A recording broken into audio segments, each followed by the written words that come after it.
नमस्कार दोस्तों, आपका मेरे YouTube चैनल हिंदी कहानी पर स्वागत है। आज हम जानते हैं कर्मों का फल भुगतना ही पड़ता है। आज इस लेख में हम कर्मों का फल अवश्य ही भुगतना पड़ता है, क्योंकि इंसान ही अच्छे और बुरे कर्म करता है, पशु नहीं। इसलिए हम अपने कर्मों का फल अवश्य भुगतना पड़ेगा, चाहे देर हो या सवेर। कर्म सिर्फ हमें भुगतने ही पड़ेंगे। इसलिए कर्म करने से पहले एक बार अवश्य सोचे, क्या मैं यह सही कर रहा हूँ? अगर कर्म करने से पहले हम अच्छे से सोच ले तो शायद हम बुरा कर्म करने से बच सकते हैं।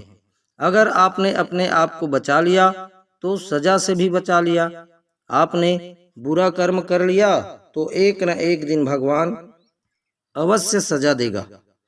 इस जन्म में नहीं तो अगले जन्म में ही कर्मों का फल भोगना पड़ता है। श्री कृष्ण जी ने भी गीता में कर्मों को ही सबसे उत्तम बताया है, क्योंकि कर्म हो हमारे भाग्य के निर्माण करते हैं। अगर हम अच्छे कर्म करेंगे तो हमारे साथ अच्छा होगा, अगर हम बुरा कर्म करेंगे तो हमारे साथ बुरा ही होगा। आइए जानते हैं कर्मों का फल। भगवान की न्याय व्यवस्था बहुत ही ज्यादा सुदृढ़ है। कर्म का फल अच्छे कार्य करने वाले को अच्छा और बुरे कर्म करने वाले को बुरा फल अवश्य देता है। भगवान के घर देर है लेकिन अंधेर नहीं हो सकता है। जिसको आप देर समझते हैं वह देर भी नहीं है। प्रभु ने प्रत्येक कर्म के फलित होने का समय पहले से ही निर्धारित कर रखा है। समय से पहले या पीछे फल की प्राप्ति नहीं होगी। प्रभु की प्रत्येक रचना, प्रत्येक नियम इतना ज्यादा गहरा है कि हर एक प्राणी उसको समझ या जान नहीं सकता। आज जो कर्म हम कर रहे हैं, परिपक्व होकर उनसे ही हमारे भाग्य की रचना होती है। हमारे भाग्य के निर्माता हम खुद ही हैं और प्रत्येक मनुष्य को उसके भाग्य के अनुसार उसे फल या कुफल अवश्य भोगना पड़ेगा। इस समय हम जो दुख भुगत रहे हैं, यह हमारे ही पिछले जन्मों का या इसी जन्म के द्वारा हमारे किए गए पुण्यों या बुरे कर्मों का, पापों का फल है। प्रभु को दोष नहीं देना चाहिए। भगवान का एक विधान यह है कि हमारे कर्म, विचार और भावना को अनुसार ही हमें सुख या दुख की प्राप्ति होगी। वह सुख या दुख हमें खुद को ही भोगना पड़ेगा। मनुष्य के कब किए हुए पाप का फल कब मिलेगा, इसका कुछ पता नहीं। भगवान का विधान विचित्र है। जब तक पुराने पुण्य प्रबल रहते हैं, उग्र पाप का फल भी तत्काल नहीं मिलता। जब पुराने पुण्य खत्म होते हैं, तब पाप की बारी आती है। पाप का जो फल है उसको भोगना ही पड़ता है। इस जन्म में भोगना पड़े या जन्मांतर में। इस लोक में जो दंड भोग लिया जाता है उसके थोड़े से ही शुद्धि हो जाती है, नहीं तो परलोक में बड़ा भयंकर दंड भोगना पड़ता है। मगर सत्संग दंड को कम करा सकता है या फिर कुछ प्रसाद के रूप में भी दे सकता है। अपने दुखों को हंस हंस कर झेलो या रो कर झेलो, यह हमारे कर्मों का फल तो है और हमें अवश्य ही भोगना पड़ेगा। फिर रो कर क्यों झेले? रोने से कष्ट दुगना हो जाता है और हंसते हंसते रहने से आधा हो जाता है। जिस दिन पाप कर्म हो जाए तो अगले दिन उपवास रखो। यह एक उत्तम कर्म भूमि है। कर्म तो करना ही पड़ेगा। कर्म नहीं करोगे तो पाप चढ़ेगा। जैसा कर्म करेंगे वैसा ही फल भी भोगना पड़ेगा। फिर दुष्कर्म क्यों करें? प्रत्येक कर्म प्रभु को याद करके करेंगे तभी अच्छे फल ही भोगेंगे। धन दौलत, सुयश, खुशियाँ, सफलताएं, सुखी परिवार, रोना हमारे कर्मों का फल है और पीड़ा, दुख, बीमारियों, आफत, दुखी परिवार रोना हमारे ही बुरे कर्मों का फल है। भूतकाल में हमने जो किया था उसका फल हमें अब मिल रहा है। भूतकाल में हम जो भोग चुके हैं या हो सकता है इस जन्म में भोगेंगे।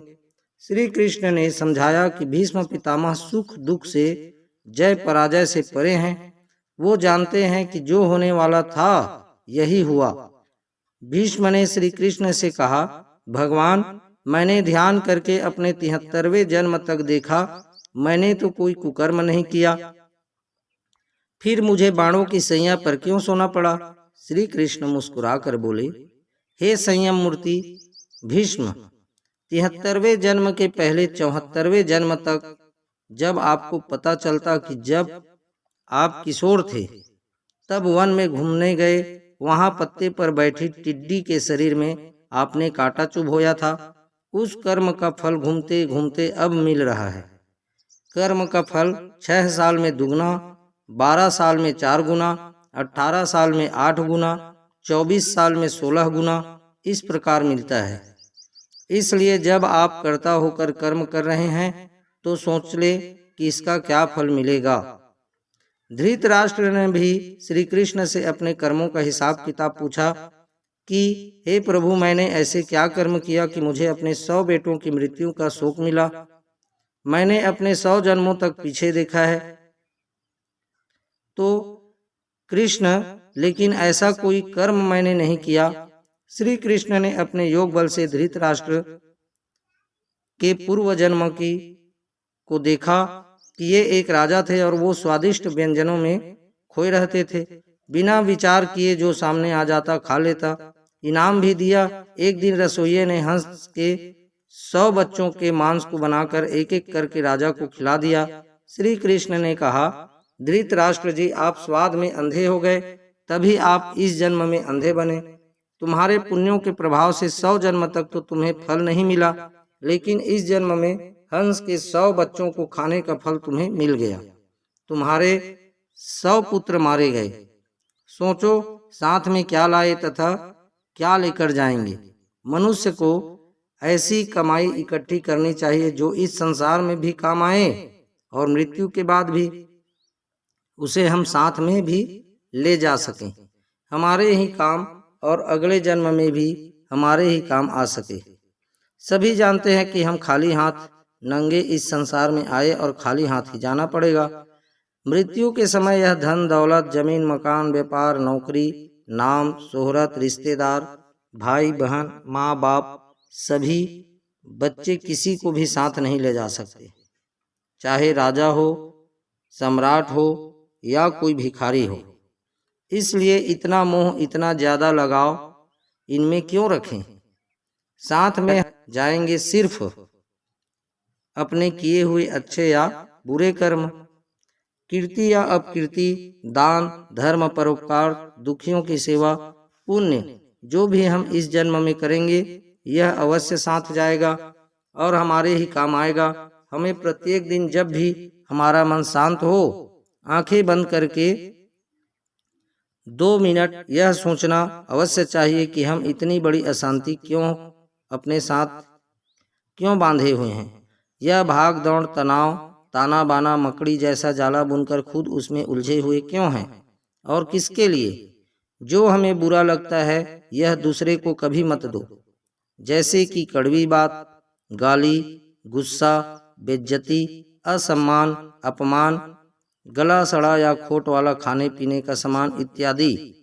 जो चीजें हमें अच्छी लगती है वह दूसरों को भी और जरूरतमंद को बिना मांगे भी दो, जैसे कि आम, लक्ष्मी, मीठी बातें, सद्व्यवहार, सम्मान, खाने पीने के अच्छे अच्छे बढ़िया सामान दोनों हाथों से बांटो, लुटा दो, परोपकार करो, दान धर्म करो। संतों ने कहा भी है, जो कुछ तुम समेटते हो यह तो सपना है, जो लुटा रहे हो या वो केवल अपना है। इसलिए जितना लुटाओगे वो ही तुम्हारे साथ जाएगा, तुम्हारे काम आएगा, सिर्फ तुम्हारे ही। याद रखो कि संसार की किसी भी वस्तु से मनुष्य का स्थायी संबंध नहीं है। यह शरीर, मकान, रुपये, पैसे, जमीन जायदाद, स्त्री, पुत्र, परिवार, बांध्य, मित्र, दोस्त कोई भी साथ रहने वाला नहीं है। एक दिन इन सब वस्तुओं को ज्यों का त्यों छोड़कर यहाँ से चल देना है। जब जाएंगे तब साथ में कुछ भी ले नहीं जाएंगे।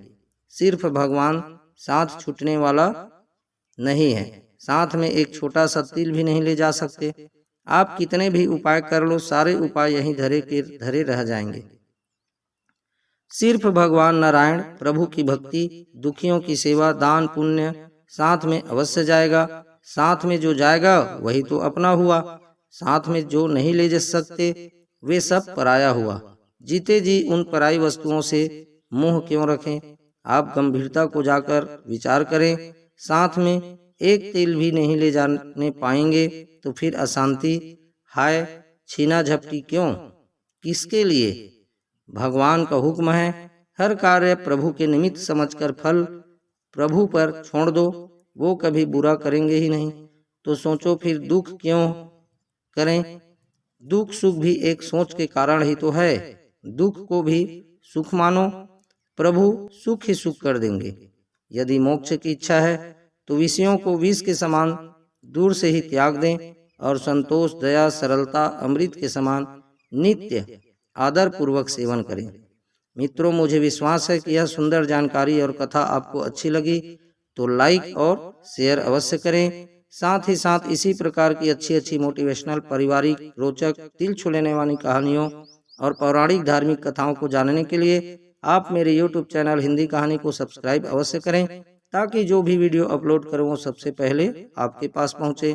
धन्यवाद। आप हमेशा खुश रहें, मुस्कुराते रहें। जय जय श्री राधे कृष्ण।